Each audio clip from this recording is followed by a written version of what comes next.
Ladies and gentlemen, good morning and welcome to the Rallis India Limited Q3 and 9 months FY2026 earnings conference call.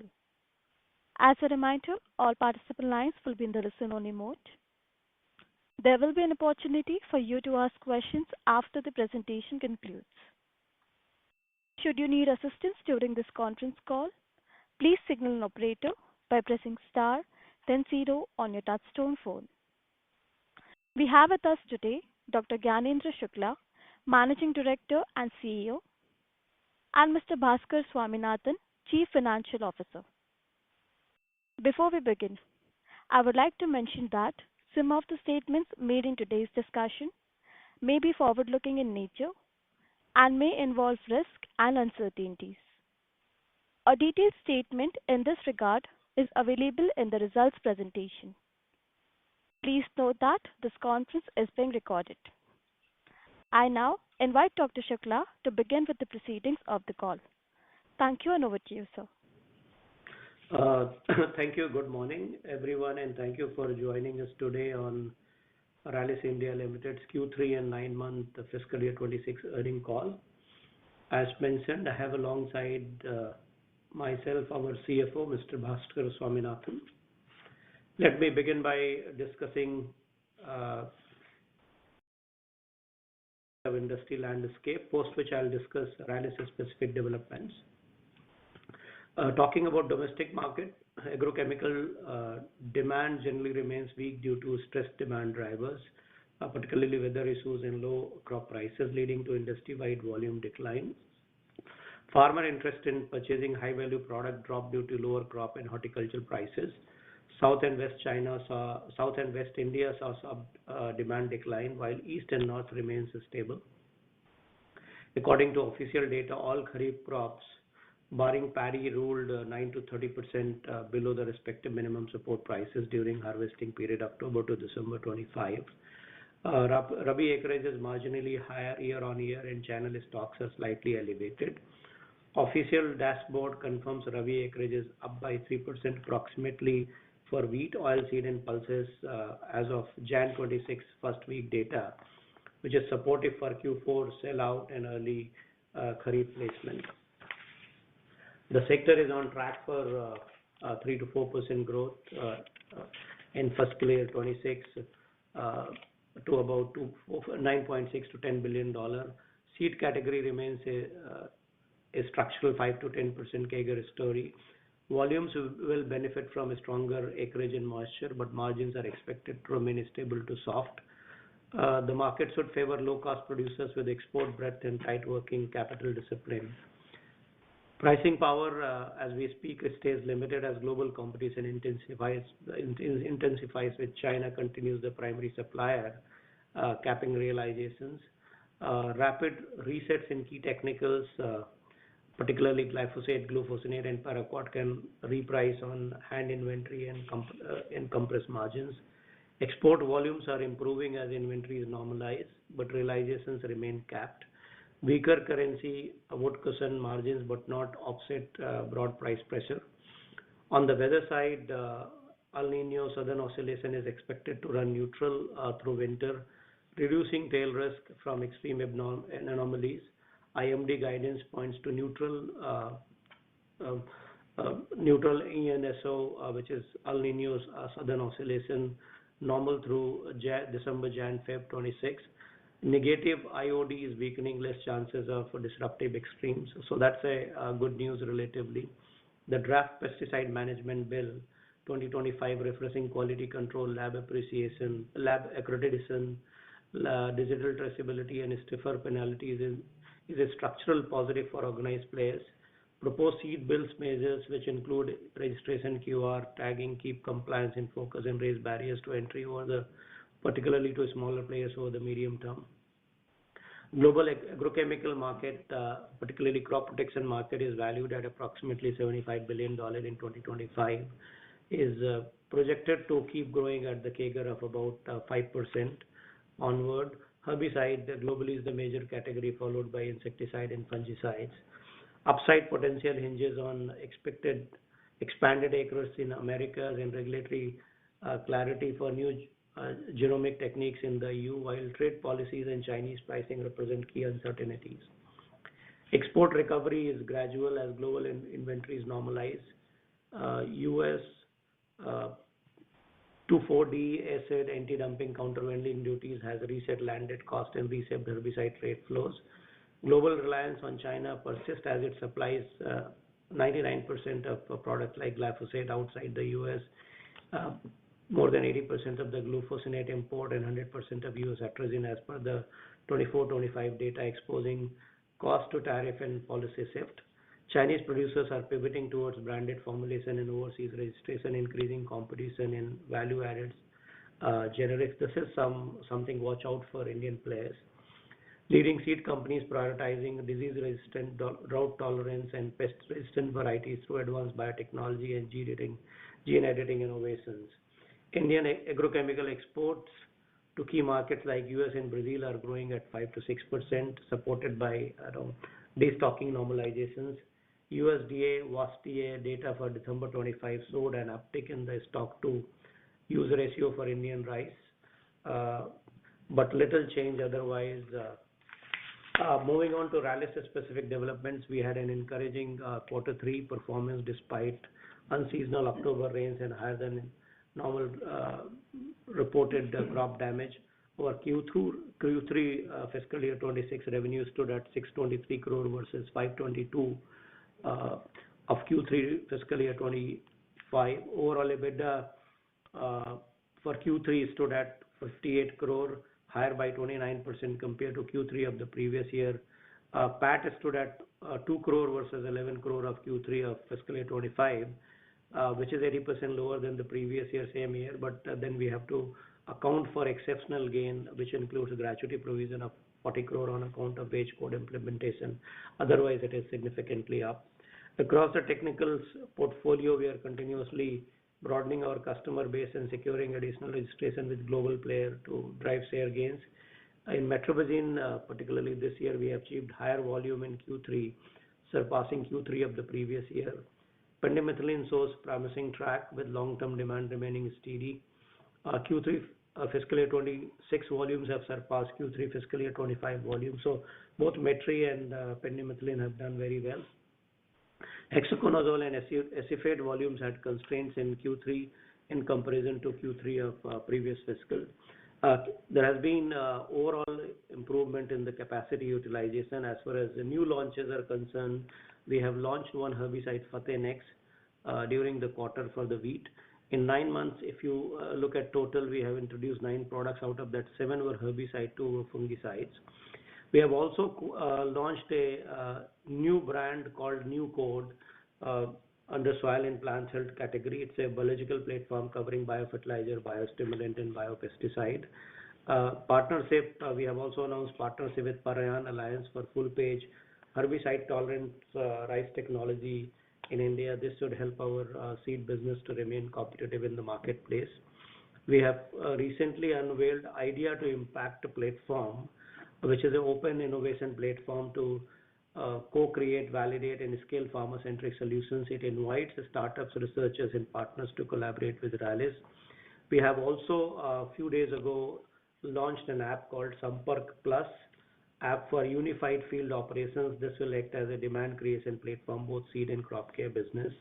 We have been granted Indian patent for three-way mixtures for a wheat herbicide that contains metsulfuron, clodinofop, as well as metribuzin. We have also been granted US patent for mesotrione. The near-term outlook remains positive, underpinned by healthy reservoir level, increased acreages, and a stronger engagement with domestic and export customers. We are focused on long-term value drivers such as deepening customer centricity, sharpening portfolio choices, accelerating product launches, expanding strategic alliances and farmer reach, and embedding digitalization across our operations. This concludes my opening remark. Now I'll hand over to Bhaskar, our CFO, for a detailed analysis of the financial situation. Over to you, Bhaskar. Thank you, Dr. Gyanendra. Good morning, everyone, and thank you for joining us today for our Q3 and 9 months FY26 earnings call. I'll walk you through our financial performance for the quarter, post which we shall commence the Q&A session.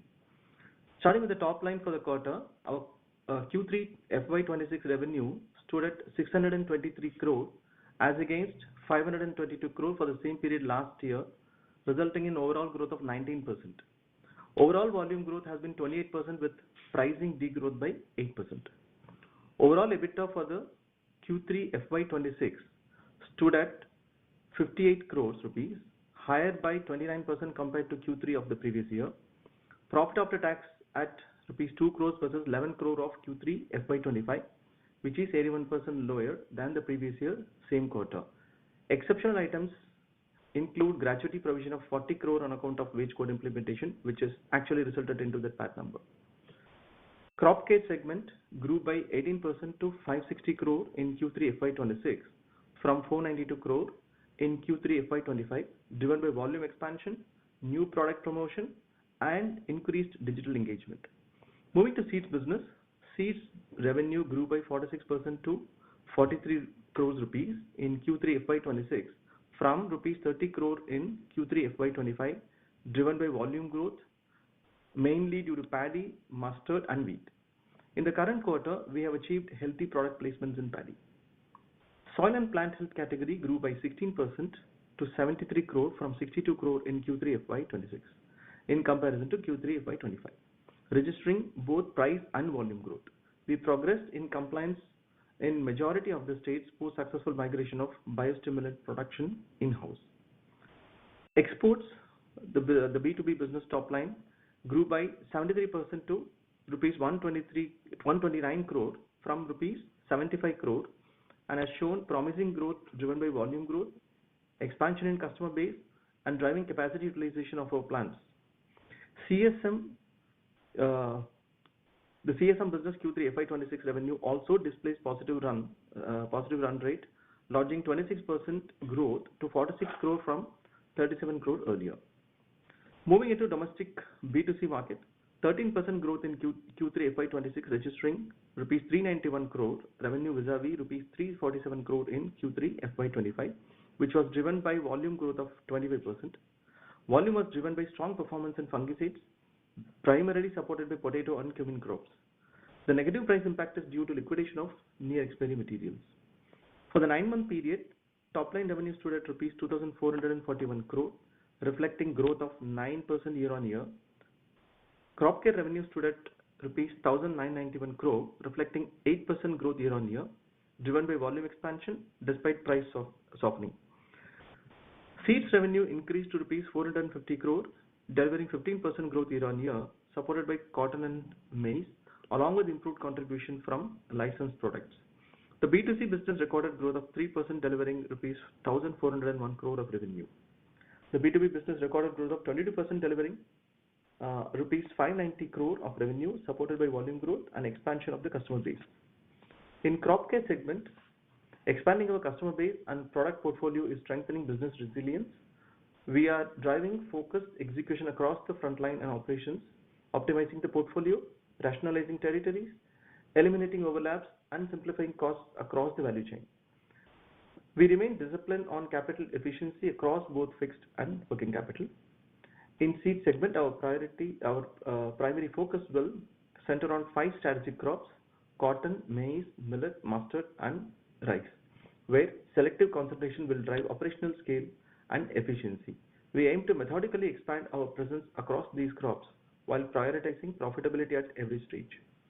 Our digital-led initiatives are accelerating targeted reach and penetration, with momentum remaining strong. In parallel, we are rationalizing the portfolio and sharpening our focus on priority markets. At quarter end, our inventory levels remain slightly elevated in comparison to the same quarter of last year, and collections remain smooth. We have healthy cash and liquid balance of rupees 455 crore as of 31st December. In summary, we are implementing various initiatives and we are committed towards achieving consistent, competitive, and profitable growth. That concludes our opening remarks. We can now commence the Q&A session. Thank you. Thank you very much. We will now begin the question and answer session. Anyone who wishes to ask a question may press star and 1 on their touchtone telephone. If you wish to remove yourself from the question queue, you may press star and 2. Participants, you are requested to use handsets while asking a question.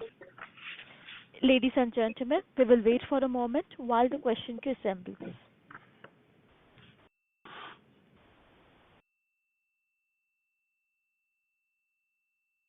The first question is from the line of Viraj from Simple. Please go ahead. Yeah, hi. Thanks for the opportunity. Just a couple of questions. First is if we can give the volume price trend for the quarter in domestic B2C and international business. And a related question is, we've seen a healthy placement in Q3 in the domestic business for us. So, any color you can give in terms of the liquidation and the industry? Because going into Q2 end, going into Q3, industry reported a lot of inventory in the system. So, any color you can give on that? Well, so Bhaskar can give a specific number, but I can tell you.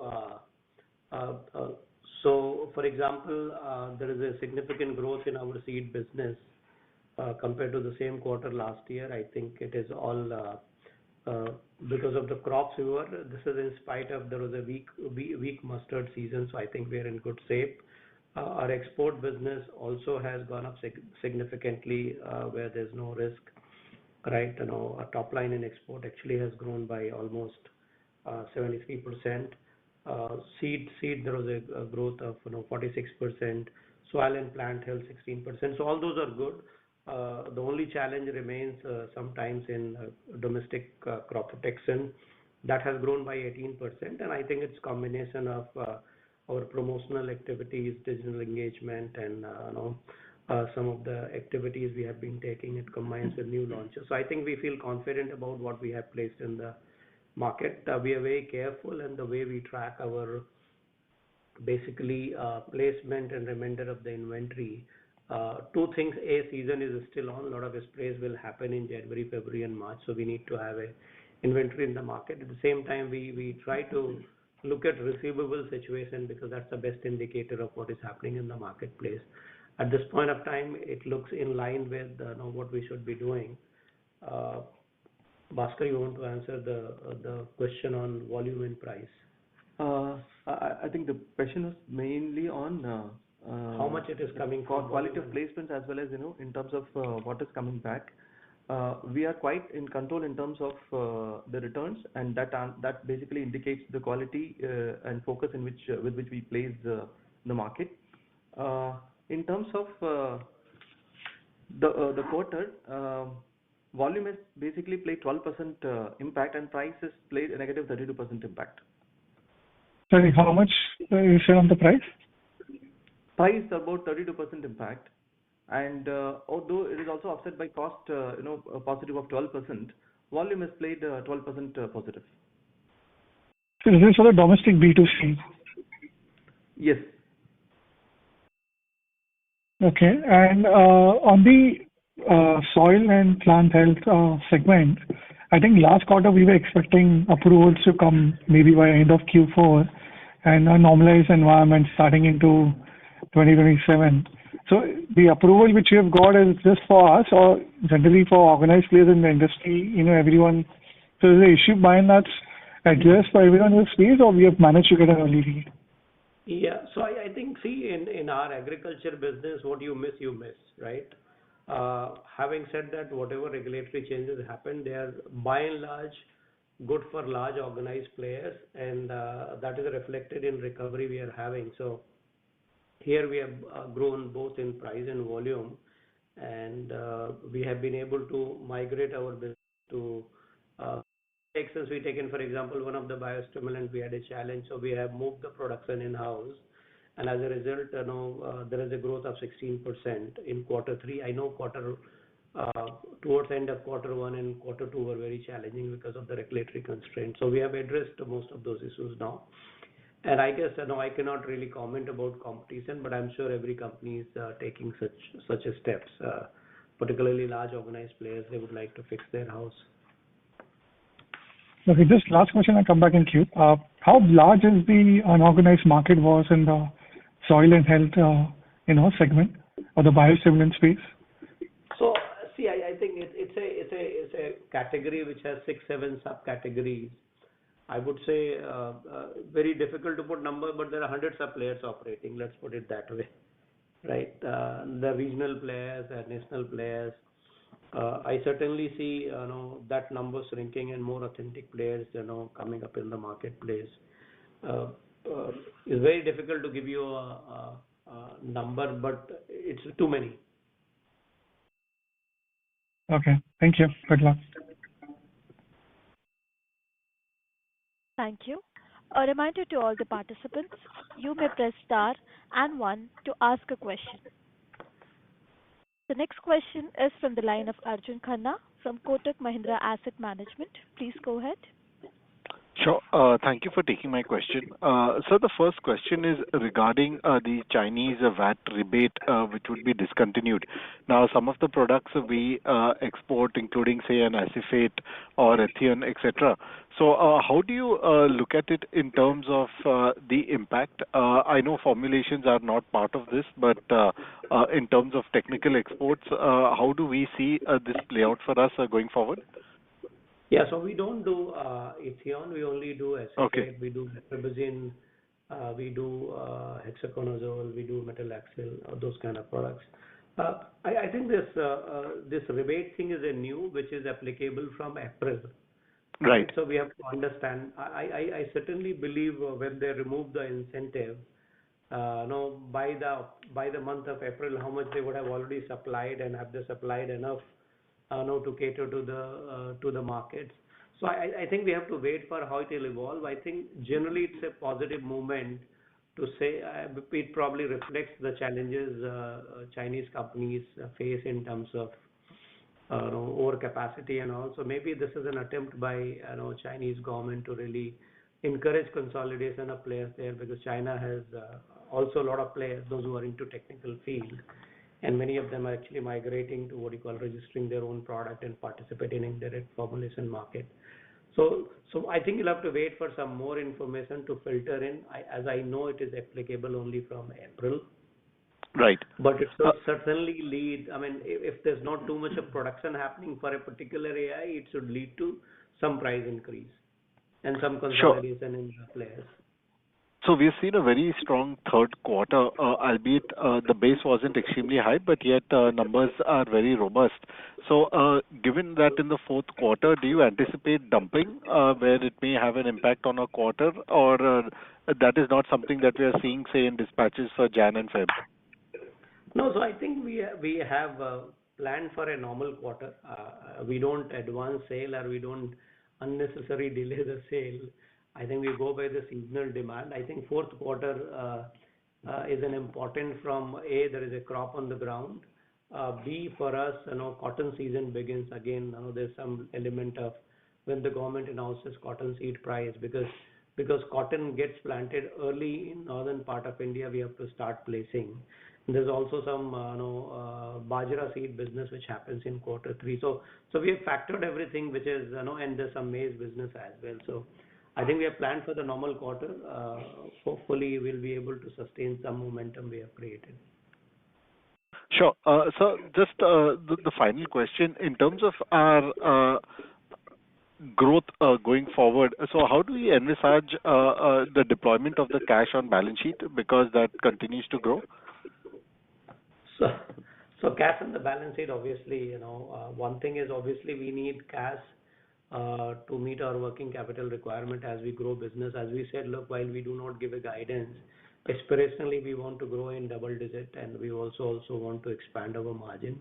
So cash is helpful from that perspective, because it also allows us to sometimes negotiate better prices, right? Depending on the situation, credit versus cash kind of situation. Obviously, one area which I have been talking, we keep seeking opportunities where if we come across a good opportunity to grow inorganically, any of the verticals we operate, 3 particular verticals, we want to use that cash for those purposes as well. Sure. Wishing you all the best. Thank you. Thank you. The next question is from the line of Jagveer Singh from Shade Capital. Please go ahead. Yeah, thanks for the opportunity. So, sir, in the presentation, you have mentioned some inventory liquidation in the fourth quarter. So, what is the impact of this on our Rallis India? So, look, see, you have to always place product in the market because it has to go from factory to CNF to distributor to retailer, and farmers also end up buying, a few days in advance at least before they want to spray. So product has to be in the market. I think the numbers reflect what has been actually consumed and what might be lying in the market. The way we track these things is, so we are hoping all of this will get liquidated. We will also be able to invoice some fresh inventory, which is an ongoing business. Agriculture never goes completely silent in any part of the country. For example, eastern region, might start little early, particularly Assam, Bengal, and all, tea plantations and all. The season of apple starts early in Kashmir and all. So I think it's a continuing business. All we are watching when we declare a quarter number, we have to ensure that we are not pushing volume unnecessary in the marketplace when there's no demand. Okay, sir. Thank you very much, sir. Thank you. The next question is from the line of Abhijit Akila from Kotak Securities. Please go ahead. Yeah. Good morning. Good morning, Chairman. Yeah, thank you so much for taking my questions. So just one quick clarification on the numbers first, if I may. And by the way, thank you so much to Bhaskar and team for sharing the revenue breakdown. Very helpful. But just to clarify, of this 580 crore crop care revenue that we've reported for this quarter, is it correct to conclude that basically exports are 129, as Bhaskar mentioned, CSM 46, and B2C domestic 391? I think that adds up to about 566. But are those the three main components, and what would the remaining piece be, if any? So there's other small businesses which we don't add here. For example, we have a household pesticide business. There is another small segment we have. But these are the numbers he has given breakup for the majority of them. Okay. So these are the only three components, and soil and plant health is over and above this, right? That is not part of crop protection. Yeah, soil and plant health, we club with the crop care. So I think when we say crop care, it has a crop protection, domestic exports, ESM, as well as soil and plant health. And soil and plant health is about 73 crore. Got it. No, thank you. That's helpful. Just on the seeds business, we've seen a further reduction in losses there, as well as fairly healthy revenue growth this quarter. I know in the past you've talked about getting the seed business margins to significantly higher levels on a full year basis, closer to 25% or so. So what exactly are the interventions we are making, and how confident do we feel that we are on track? But by when could we sort of aspire to get close to that target? So I think seed business could be very chunky in growth depending on the new product launches. We had some momentum because of the North Cotton Hybrid, and now we have launched some products in maize and rice and bajra. We are seeing some momentum. I think the margin expansion primarily will happen because of operating leverages. We are a well-staffed team. Our R&D cost is more or less. So our cost of doing business basically will go based on the inflation. So if we can deliver any growth higher than the cost of inflation, I think we'll be able to. And when you have a new product, you are able to price it differently. If it's a good product, you are able to sell more faster. So combination of new launches, expansion of the products we have got, and benefiting from operating leverages, these are the three levers, I think will help us drive margin.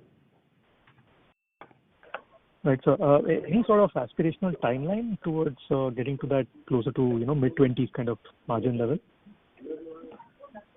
Well, so I mean, obviously we are not. I mean, we always shy away from giving a guidance. But last year I said, look, aspirationally in 5 years I want to take my seed business closer to 1,000 crore.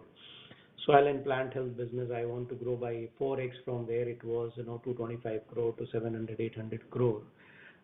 These two are relatively high margin businesses, and then obviously CSM also is a high margin business, though it is a small. And in B2C domestic as well as B2B export, we have to be competitive to Chinese players. We do get some brand premium in the domestic business. So as I've been saying, aspirationally, I want to grow company in double digit from a revenue perspective and expand the margin on an overall blended basis to 500 basis point in 5 years. So I'm on track, I believe. This year we had some setbacks in Kharif, right, because of the excessive rain which happened in the month of September, August and September. As a result, some sprays were missed. There was a lot of setback for the companies operating in soybean and cotton herbicide segment. So all of those things will keep happening. The way I have internalized it, look, we have technically four segments, B2B, B2C within the crop protection. Then I have a seed business and plant health. There's a small fifth segment, I would say CSM. They will not all fire. Unlikely to fire. All of them are likely to fire at the same time. All we have to ensure is that we are doing the right things in each of those businesses so that we are ready whenever opportunity presents. So focus on R&D from a manufacturing standpoint of view, customer standpoint point of view, to keep launching new product. Looking at partnerships to win contracts in CSM space, looking at new registrations and export.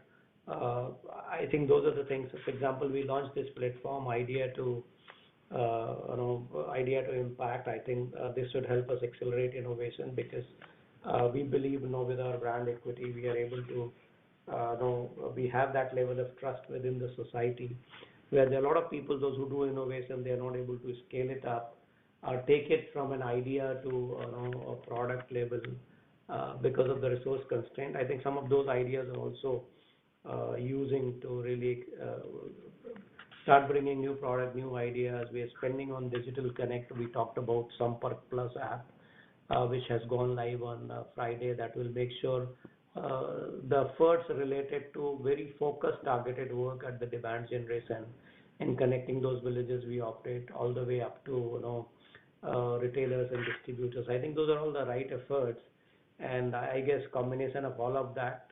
I think very difficult to predict segment by segment revenue, but all of them actually help in all the other areas, every area. And rest all we have to leave it to the season and crop prices we don't control. Rainfall we don't control, so we will do what is right to we stay focused on our business.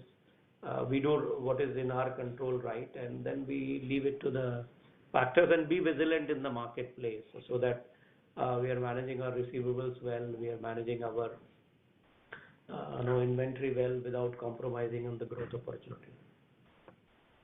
And obviously, I've talked about people changes, leadership, bringing new leaders, new ideas. Yeah, no, thank you. That's a really helpful color. And just one last thing, if I may squeeze in, if you could please just share your outlook for the international business, just in the context of all these tariffs and all of the uncertainty plus low crop price and everything. How is the demand environment looking for the upcoming calendar year and maybe on the margin front as well, pricing/margins? Thank you. So overall, I would say we have done well in spite of the challenges in fiscal year 27. We are still assessing the situation because of the new announcement from China and the new geopolitical context. We don't know how things will evolve. At the same time, there has been softening of crop prices, particularly corn and soybean in Latin America. So I think we will continue to watch the situation. I don't want to give guidance on the international business. I know we have been able to recover from the setback we had in 24-25, and I think our focus is continue to seek registration, continue to seek partners, continue to add new customers. In fact, we have added more number of people on ground in international business so that we get more closer to what is happening in those countries and geographies. So that's how we are managing. Difficult to tell, how tariff situation will evolve. I think there's a bit of uncertainty around that. But I think last year because it excluded technical, so it did not hurt us much. How things will change, difficult to predict. It's very, very uncertain environment right now. And China, there was a news I was reading a couple of days ago. Year-on-year basis, China has produced more technical, right? Which means either there's a demand which is growing fast, or there's a buildup of inventory, restarting. At this point of time, I see in the market inventory at the normalized level, and this volume pressure when it comes from China, obviously it keeps pressure on the prices. Yeah, thank you. Thank you so much, sir. I wish you all the best. Thank you. Thank you. The next question is from the line of Siddharth Kadekar from Equities. Please go ahead. Hi, sir. Good morning. So first on the seed business, can you give some indication in terms of how have we planned the inventories for the Diggaz for the next year? So we have we have planned for enough inventory, not only for Diggaz, for all the crops. This year, if you can see, in spite of the challenges we had on our supply side, we have been able to grow our revenue by 15% on year-on-year basis. And last year we did have challenges where seed production crop was not planted on time, and all the crop came at the same time. As a result, there was delays in supplies, and rains came early. So it became very chaotic to manage the business in the month of April, May, and June. I think we have taken all the precautions, all the things are in place to ensure that we have sufficient inventory to grow the business. I think we have momentum and we have to capitalize on it. So secondly, on the technical business, hello? Yeah. So on the technical business, can you just give some qualitative comments on the gross margins that we currently are operating at, and how do we see this panning out over the next 2-3 years in terms of internally, what are we doing to improve our efficiency? So I think obviously we keep looking at how can we become raw material cost we have to keep looking at. The other area is basically ability to find customers where we can get more realization. But when I look at basically export business, I think there has been a significant expansion in our margin, which has exceeded, which has gone beyond 20%. It's a very, very competitive place. But when I add the CSM business, I think it is falling in the range of our blended margin of about 30%. Seed obviously is a high margin business for us, as we have been saying.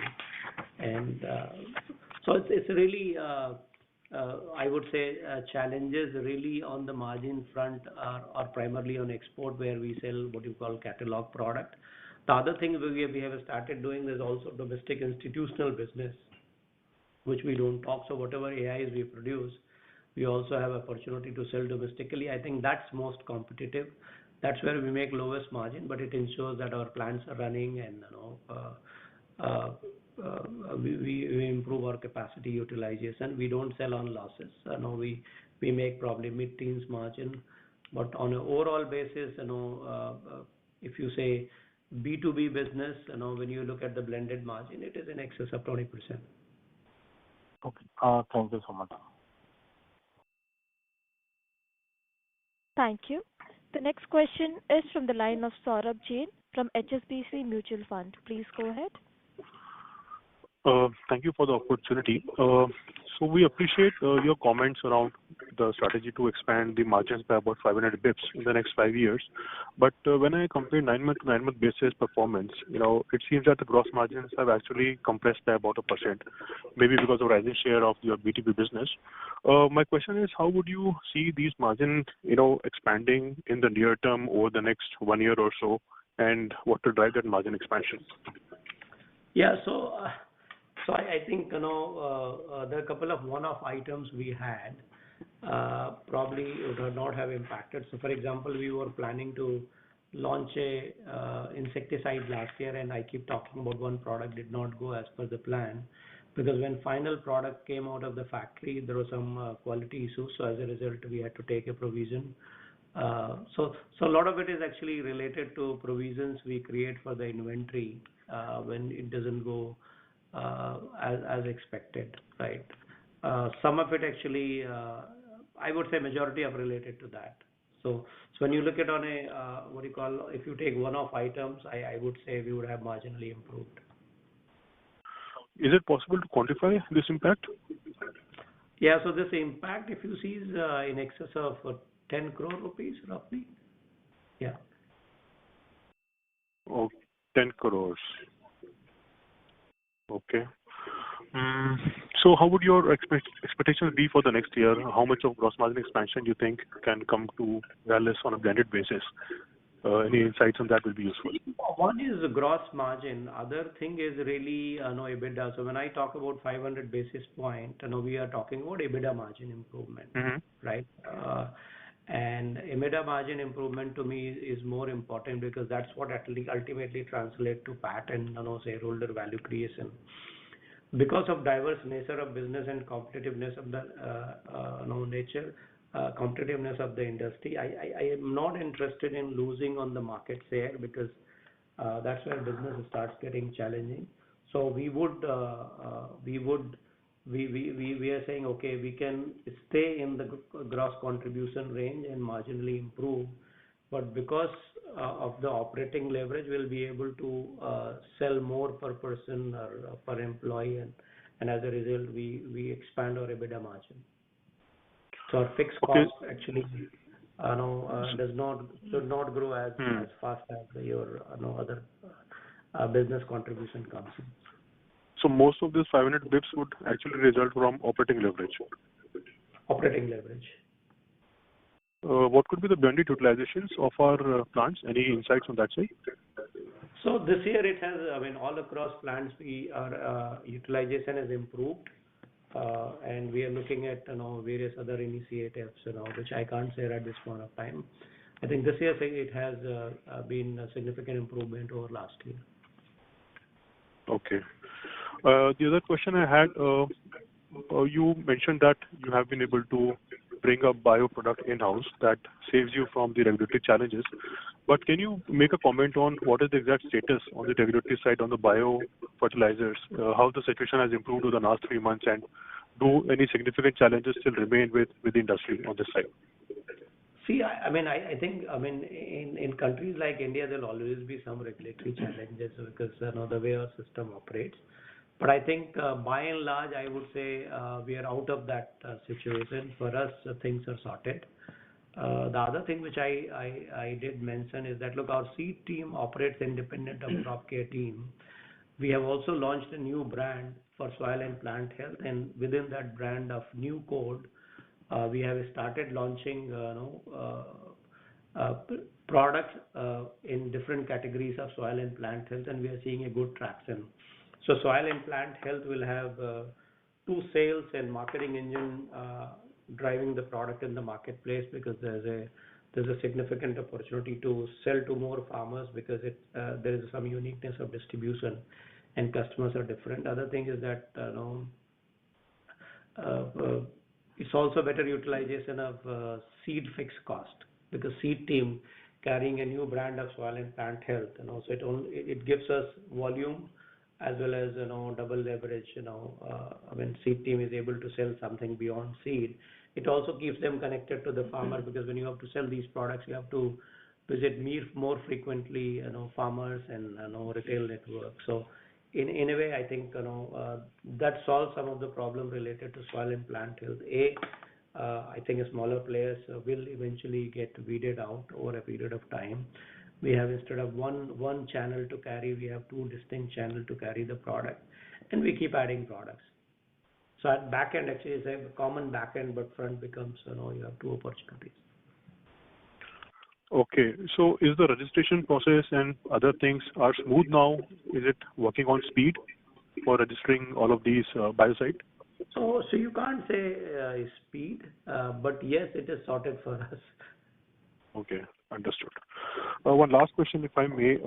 Can you please tell us what could be your dependence for technical procurement from China on the blended basis? So on blended basis, still it is more than 40%, and I mean the challenge is not that all of that can be replaced. Not only it is there, it will continue to be there, because some of the products probably, given the complexity and the stage of product, at what life cycle they are.